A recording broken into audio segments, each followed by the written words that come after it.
Assalamualaikum and hi, my name is Muhammad Afifuddin bin Muhammad Farid. I am a leader of the group. My name is Muhammad Adik bin Fazil. My name is Muhammad Afifi Azri bin Muhammad Yusof. My name is Muhammad Nuraika bin Maidin. My name is Muhammad Hazim Encik Harun. We present our project titled Reversible Heat Pump. The first one is introduction. A reversible heat pump is a heat pump that functions as a heater and cooler. Heating system in the automotive field are a must-have for safety. This is because the system is able to increase the focus of the driver and prevent fog on the glasses or windshield of the vehicle. Heating system for electric vehicle are different from conventional car. Among the factors is there is not enough heat source for electric vehicles due to high motor efficiency. As for conventional vehicles, there is enough heat from the engine cooling system to heat the cabin. Reversible heat pump heating system has been proposed in this study. The second one is basic principle. The system uses a vapor compression cycle which is implemented using a compressor, a condenser, an expansion valve and evaporator. The system uses hermetic pipe to connect each component with the others. In cooling mode, the heat pump works as a classical automotive AC system, while in heating mode, it works as an air to glycol water heat pump by transferring the heat flow to the automotive cabin through a heater core located in the AC module. The refrigerant selected for this application is R134A, and for the heating circuit, a mixture of ethylene glycol with water 50-50 by mass. Okay, we go to the schematic diagram and its explanation. Reversible heat pump have two processes which are cooling mode process and heating mode process. It means the system works in ideal direction to provide heating or air conditioner to internal space. They employ the reversing valve to reverse the flow of refrigerant from the compressor through the condenser and evaporation coil. Okay, this is the heating mode process schematic diagram. In heating mode, heat pumps are 3 or 4 times more effective at heating than simple electric resistant heater using the same amount of electricity. Typically, install cost for a heat pump in about 20 times greater than for resistant heater. In heating mode, the outdoor coil is an evaporator while the indoor is a condenser. This is the cooling mode process schematic diagram. Cooling mode process is the process of flow is reversed. Outdoor coil act as a condenser, indoor coil act an evaporator. COP of cooling mode is less compared to the heating mode. That's all from me. Thank you. In this thermodynamic project, we have the method of performance analysis.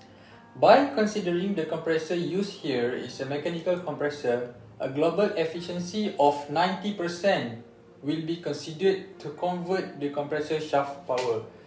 17 out of 61 tests provided in the table 2 here developed for the test pump in heating mode as results for low air temperatures at the evaporator supply.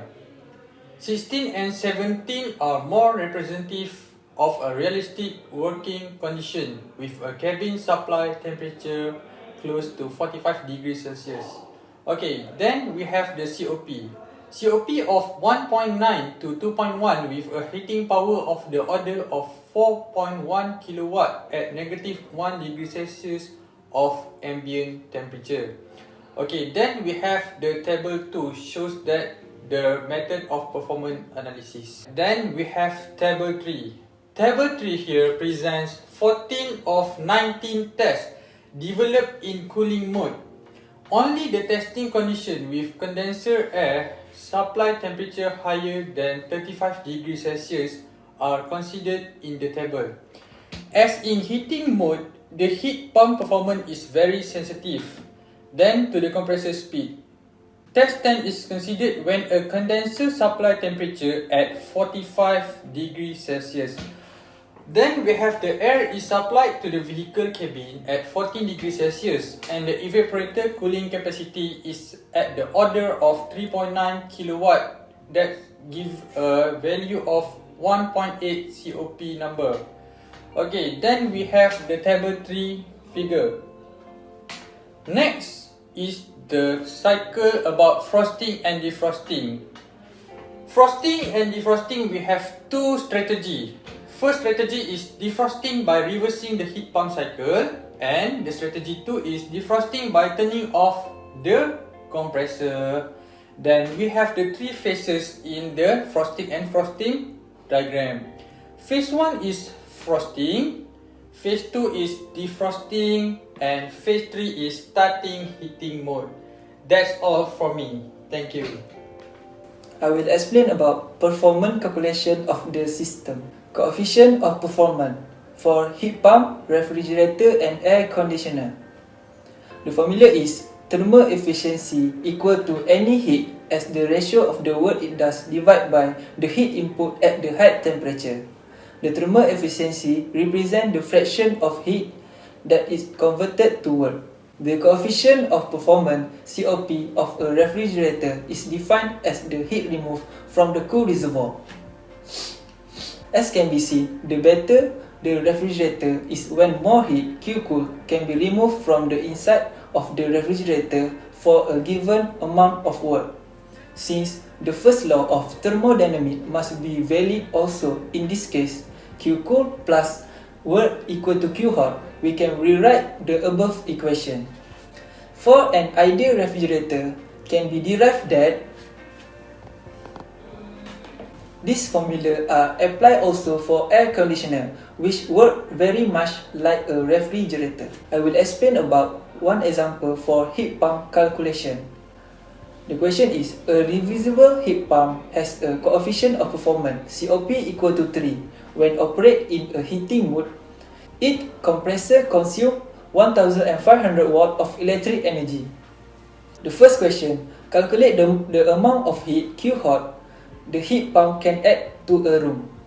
Second, if the heat pump were turned to the cooling mode conditioner in the summer, what would you expect its coefficient of performance to be? Assume all else stay the same and neglect all other loss. For the solution, from COP, which is defined as the amount of heat the heat pump can add to a room is equal to Q-hot equal to COP heating time work equal 3 times 1500 equal to 5500 watt. In case the cooling mode, the heat pump with 1500 watt motor can take heat Q-cool from inside the house and then dump Q-hot equal to 5500 to the hot outside. Using the first law of thermodynamics, we state Q-cool plus work equal to Q-hot. We obtain the heat Q-cool equal to 3000 watt. From the definition, COP cooling equal to 3000 divided by 1500 equal to 2. Note that in this example, we have many assumptions. For example, we assume that the temperature difference T hot minus T cool in the same of both mode, but we have swapped reservoir without any impact on COP. It is only an illustrative example. Next, I will explain about suggestion of system improvement. The circulation in this heat exchanger is optimized to work as condenser with the refrigerant circulating in 4 steps. In the first step, there are more channels for the refrigerant to reduce the pressure drops by maintaining a good heat transfer coefficient. In the last step, where the refrigerant is in liquid phase, there are less channels due to lower pressure drop of the liquid and to maintain good heat transfer coefficients. When this heat exchanger is used as evaporator, the pressure drops increase up to 1 bar. This can be improved by designing an outdoor heat exchanger more optimized to work in both heating and cooling modes. As mentioned previously, the system tested in this study is more recommendable for hybrid vehicle since it uses a mechanical compressor and the heating source in heating mode can be easily charged between the heat pump and the combustion engine. The configuration can be improved in the case of purely electric vehicle by suppressing the secondary circuit and by using an air-cooled condenser installed directly in the airstream supplied to the vehicle cabin. Finally, the refrigerant must be changed due to high value of the GWP of the R134A. Thus, a refrigerant with a GWP lower than 150 should be considered for this application and evaluated numerically and or experimentally. That's all from me. Thank you.